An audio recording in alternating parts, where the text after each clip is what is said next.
There comes a moment in life when you look in the mirror and ask yourself, am I living my story or surviving someone else's script? Today, you're about to meet a man who rewrote his story from being labeled educable, mentally retarded to becoming one of the world's greatest motivational voices. This isn't just a speech, it's a wake-up call to the warrior within you. As we look at now where people are making resolutions, yesterday I talked about some things that you can do, and today I want to talk about something else, that you want to live like a warrior and die a legend. What do you mean by that? Well, one of the first qualities of a warrior is courage. You want to live your life from now on with courage. Most people take their talents, abilities, and skills to the grave with them because of lack of courage.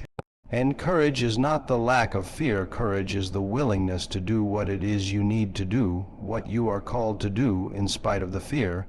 You don't want to live a fear-driven life because you're depriving yourself, your family, and the world that you came here to do something. That's why we're told constantly in the book of life, be of good courage, because there's stuff that's going to happen that requires that you have courage, that you stand up inside yourself and face it and handle it. Most people in a fearful situation, they forget everything and run, but there are a few that, in a fearful situation, they face everything and rise with courage, and that's who you are. That's why you're listening to me now, because there's something you want to do. And when you're going outside of your comfort zone, it takes courage. Most people, the majority of people, die within their comfort zone. They're not risk takers. They go through life trying to play it safe. Let me share something with you.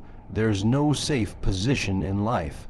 If we don't know anything else, if we have not learned anything else from the coronavirus, there's no safe position in life. You can't get out of life alive. You got to die to leave here.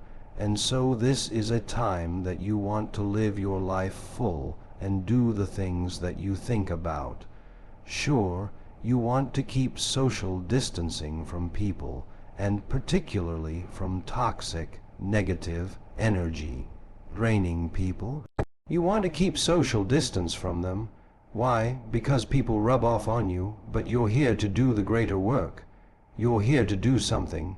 You've got to live life like you mean it. When I decided to speak, I went at it hard. Because I didn't want to be just a speaker. I wanted to be a speaker that stood out, that made a national and global impact. And you can do that too. That's why you're listening to me. You have some talent. You have some knowledge, you have some experiences, you've seen some stuff, and there are some things in you you don't want to take to your grave with you. So when you live like a warrior, you live courageously. You're fearless. Here's something else. When you live like a warrior, you honor your commitment. Commitment is major.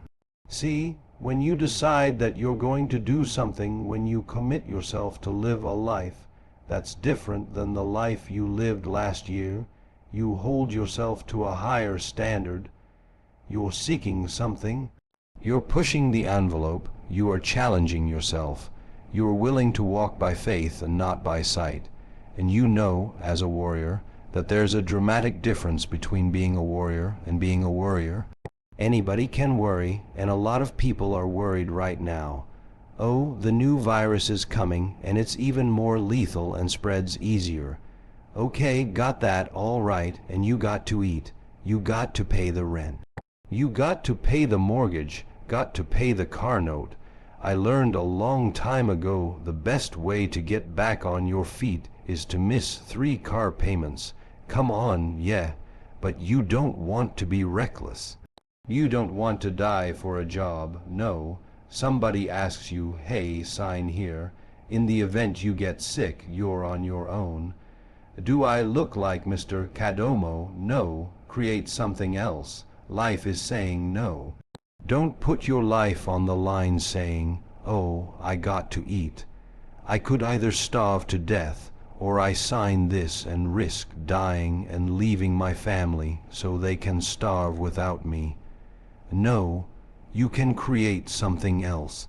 You have other options. Don't be limited in your thinking. I did that for years, because I knew radio. I did it extremely well, and when I was fired, I was dumbfounded. What am I going to do now? Guess what? Learn something new, that's what, if you're willing to learn. See, most people aren't willing to learn. That's why they say, well, if I don't sign this agreement, my family will die. They'll just starve to death. Are you kidding me? No, don't sign anything that says that if you get sick, they're not liable, because they know there's a high risk that you might get sick, and they want you to be on your own. If you don't learn anything else, remember the name Herman C., who was sitting on the front row at a rally, proud, no mask.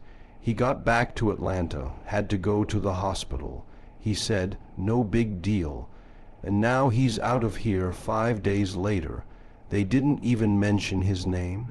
Promoting the right on radio every day, they don't mention his name, as if he did not exist.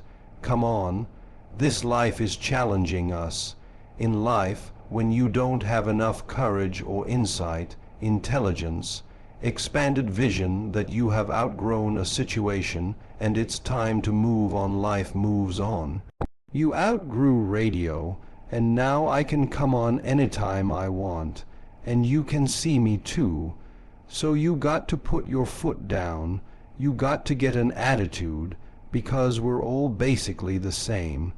The only thing that separates us are our habits. I wanted something different for myself. I wanted something different for my mother. I did not want my mother working once I turned 18. So I made a commitment that I was going to generate enough money with my voice, with my story in radio, and then in speaking to take care of my mother. You've got some talent. You've got something in you. There's a reason that God chose you out of 400 million sperm. You think you're just here to work on a job, pay the bills, keep a roof over your head, a car note, and then die. Come on, give me a break. No, you're here to do the greater work. You know it's true. You can deny it if you want to. I don't know how low your consciousness is. I know some people, no matter what I say, they're not going to hear me. The state of consciousness there in this message is not for everybody. That's why Jesus said, he who has ears, let him hear. Let her hear. And the people that can hear me, if you can hear me in your heart, not in your ear. I'm not challenging your hearing aid. No, I'm saying what's in your heart. Where your heart is, there your treasure is also. When you live like a warrior, you are vigilant, you are courageous, you take initiative, you're ambitious, you have an expanded vision of yourself. You're going to take some chances on you, you're going to bet on you. You don't settle for any and everything. When you're a warrior, you got to be in fight mode. You got to be ready to fight. Life is a fight for territory. And once you stop fighting for what you don't want will automatically take over. I'm talking to you right now. I have some challenging pain in my body, but I had to fight to rise above that, to come in here and talk to you now. I'm not going to let that stop me. I'm supposed to speak. I'm supposed to motivate and inspire people at a time that we need it now more than ever in the history of this country since we've been alive. And so courage, work on it, raise the bar on yourself, challenge yourself, decide you're not going to be the same person this year that you were last year. And the other thing is, and this is major, consistency. When I decided to be a speaker, I disciplined myself to memorize a minimum of 3 to 5 quotes every day. I didn't have any speaking engagements. The phone wasn't ringing. Hey, we'd like to book Les Brown. I was preparing myself. I want you, as we enter this year, just expect things to be great for you. Expect them to be great, because you're going to show up differently. You're going to be consistent. You're going to do the things that you need to do that other people won't do. You want to be a perpetual optimist? Let's get it on, life. You caught me by surprise last year, but that ain't going to happen this year. All the euphoria is gone. You've shown yourself. Oh no, I'm not going to get caught up in the hoopla. No, this is a fight. You've taken something from me. We've been stripped of personal touch, stripped of intimate time with loved ones, stripped of gathering, stripped of assurance, of faith. You've stripped us. No. So when we look at this, we have to embrace the newness of this life. Reason I cut my hair, I want to remind myself, when I look in the mirror, this is not the Les Brown that was here last year. No. This is one who's going to fight like a warrior and die a legend. I want you to have the mindset that you're going to make a greater impact, that you're going to bring your family together, that you're going to work on yourself, improve your health, create wealth, live an expanded vision of yourself, and you're going to go all in.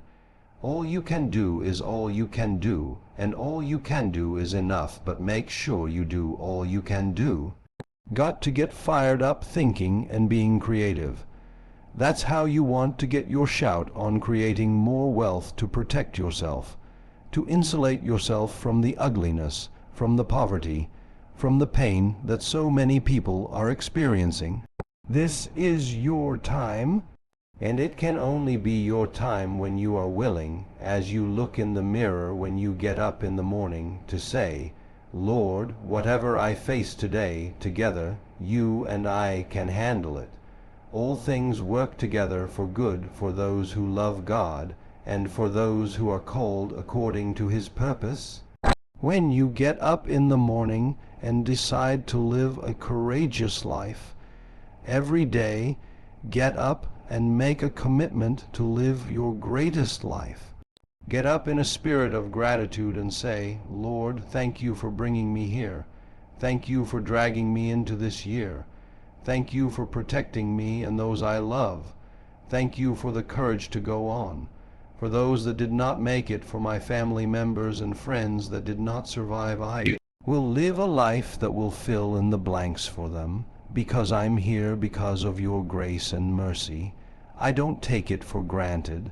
The best day of my life, we're here. We're not taking a dirt nap, we're here. Some people say no big deal, it's a big deal. We're here. This life is to be lived. Life is for living, for being happy, for being productive, for bearing much fruit. Not a life of being average or mediocre, much fruit. You've been chosen, you have been chosen for the greater work. Humiliating and embarrassing borrowing money, and then I couldn't pay the money back when I told them I would. That's rough. How people look at you, how they respond to you, it's very hard, it's humiliating. Here's what I discovered. That happens to you in life, that you will go through things, and while you're going through them, you can't understand why it's happening to you. But after you go through it, you look back and say, oh, now I understand why I needed that lesson. Has that ever happened to you? Raise your hand if it has, that you didn't understand it there, but after you got through it, you saw that it was preparing you for bigger and better things. As you go through the challenges of life, embrace whatever comes to you. Don't run from it, step toward it. Don't try and duck it like most people do. See, most people want it easy, easy come, easy go. But when you deal with the difficulty of it, when you handle those hard things close at hand, making those hard decisions right now that you don't want to make, learning those things that you don't like to do but you know are necessary, this is one of the hoops you have to jump through. And I'm saying to you, whatever you have to do, do it. Because if you don't, life is going to whoop you until you surrender and say, okay, all right, I cooperate, I've learned. If it's hard, do it hard. Now, how do you hang in there during the hard, difficult times? You must have faith. You've got to believe in yourself. You've got to believe in your abilities, your service, your company, your ideas. Unquestionably, you've got to have faith, and that faith gives you patience. It's not going to happen as quickly as you want. A lot of things will catch you off guard, and you've got to handle it as it comes. That faith and patience drive you into action. You've got to keep moving and keep plugging away.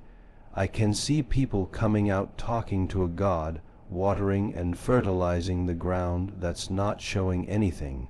Hey, what you doing? You've been out here a long time. Man, I'm growing a Chinese bamboo tree. Even Ray Charles and Stevie Wonder can see there ain't nothing showing. You know that's how people are going to do you, how long you been working on this dream, and you have nothing to show. People will laugh and question you, and some stop because they don't see instant results, but you've got to keep watering your dream, and when it begins to happen, they start laughing differently. Hey man, I knew you could do it. During those hard times when you didn't know how you were going to make payroll, when things didn't work out, they were nowhere to be found. But when you're working at your dream, somebody said, the harder the battle, the sweeter the victory. It's sweet to you because what you become in the process is more important than the dream, far more important. The character that you build, the courage that you develop, the faith that you manifest. You become a different kind of person. You walk with a different spirit. People know you've embraced life. You know it was hard, but you did it hard. Why do people do hard things? Why do they climb mountains just for the sake of it? Why run around the world or swim the Atlantic? Why would Nelson Mandela give up 26 years of his life? I found out in high school. I went out for football. Coach said, Brown, run into Larry Littles and knock him off that board. Larry Littles, 250 pounds, all muscle. He told Larry I'd been talking about him to get him fired up. I ran into Larry, helmet first. Boom, I don't even know where I landed. When they woke me up, I asked, can y'all take this helmet off me? I said, y'all got any more positions out here? They said, like what? I said, don't y'all need an announcer? I quit. I said, it ain't worth it, man. I'll be your announcer. You know why people do what they do, because it's worth it. You got to love it. You want to sing. Sing to anyone who will listen, even yourself. Talk to your plants. Write, even if no one publishes your book. Write because it was given to you to do. You're supposed to build something, create something. If you don't know how, learn, do whatever is required. It's possible, it's necessary. If you want it, you've got to act, you've got to experiment, you've got to fail to succeed, you've got to build relationships. It's on you. No one's bringing it to you on a silver platter. Yes, it's hard. Yes, it's difficult. And yes, it's worth it. People ask, man, these kids today, it's rough dealing with them. Yes, it is. Peer pressure isn't new. I remember guys saying, let's go knock off a grocery store. I said no. They called me chicken. Willie drove the car. Next day we read he got shot in the head. Peer pressure didn't start in the 90s. Is it hard? Yes. Let's look at what's worked, what hasn't. Let's look at what we want to produce, what we want to create for our young people. Experiment, try different techniques. Believe it's possible, through vision, determination, belief, that we can reduce the teenage homicide rate, teenage pregnancy, the dropout rate. It's possible to create an educational system that tests more than knowledge. One that teaches how to think, how to bounce back from adversity, how to value human life. It's possible to create a curriculum that gives life purpose, direction, meaning, that helps our youth become assets to society. What if we leave here with that consciousness that we were born for such a time as this? Maybe someone here has the idea, the method, the plan to solve these problems, whatever it takes to save our children. It's worth it? People who are hungry believe, if you do what's easy, your life will be hard. But if you do what's hard, your life will be easy. People who are hungry believe, like Zig Ziglar said, if you help enough people get what they want, they'll help you get what you want. People who are hungry strive to get to the top because the bottom is overcrowded. People who are hungry say yes to their dreams, yes to opportunity, yes to building a business, developing their mind, leadership, versatility, flexibility. They want to leave a legacy, not liabilities. They know most people die at 25 and aren't buried until 65 because they never took a chance on themselves. People who are hungry are a rare breed. They are risk takers. I don't know what you want to do. It seems like yesterday I was the new kid on the block. Now I'm 68. I feel like I served at the Last Supper. I used to think people in their 40s were old. Now I'm 68 trying to look young. I use mascara to cover my gray hair. Let me tell you this story. Don't tell anybody. I gave a speech at the Georgia Dome, called It's Not Over Till I Win. After I finished, someone came back and said, "Mr. Brown, I know you're tired." To do another program, I said, "No, I'm tired," said, "We can pay your full fee of $25, 0. I said the Lord is able, so they took me over to the Judger World Congress Center, and it was an intimate setting. People were very close to the stage, so I looked in the room, and then I went in the restroom and got my little Mamel Macara out the cover up a GR, in a mustache, and everything. So I came in room. The lady wanted everybody to know that she knew me, so she said, "There he is, Les Brown." I came up on the stage. She holds a cheek out for me to kiss it. I kissed on the cheek and left this big black smudge on her face. I said, "Oh my God," so I didn't know what to do, so I just sat down. So the people down front start saying, "There's something on your face." She looks at me. She said, "What are they saying?" I said, "I don't know." One nosy lady went over there, opened up her pocketbook, and gave her a mirror. Now nobody asked her to do that. Getting in the Kool-Aid, don't know the flavor. She looks and see the big black smudge on her face. She said, "How did this get here?" I said, "I don't know. You think maybe some of this rubs off? Well, reason I'm telling you this, don't worry if I kiss you today, 'cause Bice said you don't need it. You be just fine. You look distinguished." Laughter. Whatever, dude, it is so good to have you. You are an unparalleled motivational preacher. And I use that word very intentionally. You have a way of conveying a message with such chills, inspiring goosebump, giving power. It's really, really extraordinary to witness, and becomes all that much more powerful knowing that you didn't start there, that wasn't sort of naturally. You're your beginning, and you've called life a battle for territory. What do you mean by that the things that you get in life, Frederick Douglass said we might not get everything that we fight for, but everything we get, it will be a fight. So, and I love the quote, that life is a fight for territory, and once you stop fighting for what you want, what you don't want will automatically take over. Like getting ready to come here to see you. I want to just first of all thank you for the great work that you're doing. I watch you and I study you, and you have had some incredible guests impacted my life. And in preparing to come here, I'm being treated by Cancer Centers of America for 4th stage cancer, which I've been kicking cancer but for 27 years, and I've been working on getting a 6-pack. Before getting here I still got 1-pack. I've been working to get some muscles so I could wear my t-shirt, but they weren't large enough, so I wore a long sleeve. That's amazing, man. Talk to me about cancer. You've had such an upbeat attitude about it. It's really pretty extraordinary. Was that your initial reaction? Did you go through a trough of despair when you first got diagnosed? Like, how have you framed that? Dr. Alfred Gana, who has since passed, was very unusual guy, and he told me, "Mr. Brown, you have cancer." I said, "Can you give me a second opinion?" He said, "Yes, and you're ugly too." I said, "Oh my God." So I didn't have chance to have fear, because those 3 words, you have cancer,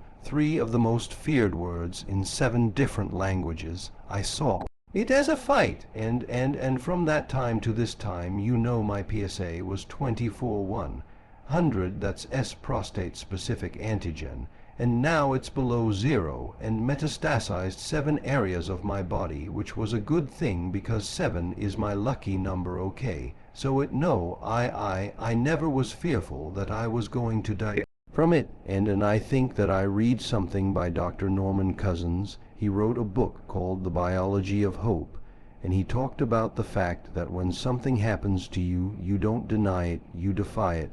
And I was defiant that I'm going to beat this, I'm going to handle this, that there are people who many times when something happens to them that they embrace it from a place of fear, and it takes them out. And Elsie Robinson said things may happen to you, and things may happen around you, but the most important things are the things that happen in you, and you have to stand up inside yourself and deal with it and handle it. So fortunately that never bothered me, but I had sought a cap that had me speaking in unknown TG, and I was in a wheelchair for several months, speaking from a wheelchair, and it was something that I dealt with that frightened me. Will this ever end? It was 24 hours. I lost a lot of sleep. It was exhausting going from all type of specialists in and out of the country, and just one day it stopped. And I'm glad that I'm past that. I feel like when you go through some stuff, there's some certain things that you don't want ever to see again.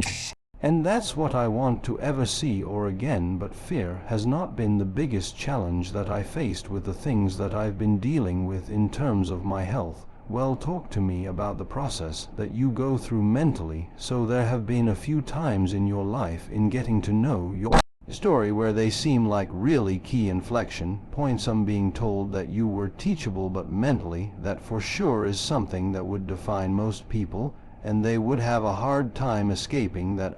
Being told that you have cancer, that it's stage 4, that they don't know how to treat it. Like that's something that consumes most people. How do you build that resilience? So maybe by the time you get to cancer, you've already done so much work. So I get maybe how that one you're protected by the mechanisms you've built. But in the beginning, how did you crawl out from under the labels that people were putting on you? The easiest thing I've done was to get out from under the labels and to live the life that I live. The most difficult thing I've ever done was to believe that I can do it. What's the difference? The difference is that when you don't know what's impacting you, and it's something that's holding you down and you're not aware of it. The great anthropologist Margaret Mee was in a restaurant in London, and a guy was serving her and said, "There's several Americans here tonight." And she said, "Is that right?" "Yeah, let me know when you serve them dessert. I'll tell you exactly how many are here." He said, "Oh, you couldn't possibly." And so he came back and said, "Okay, I've done it." And she got up and she walked around and she came back and she said, "There are around 25 here." And he looked at the roster. "How did you know that, say, in America, we eat differently from you? When we eat a dessert, you eat it from the crust toward the tip.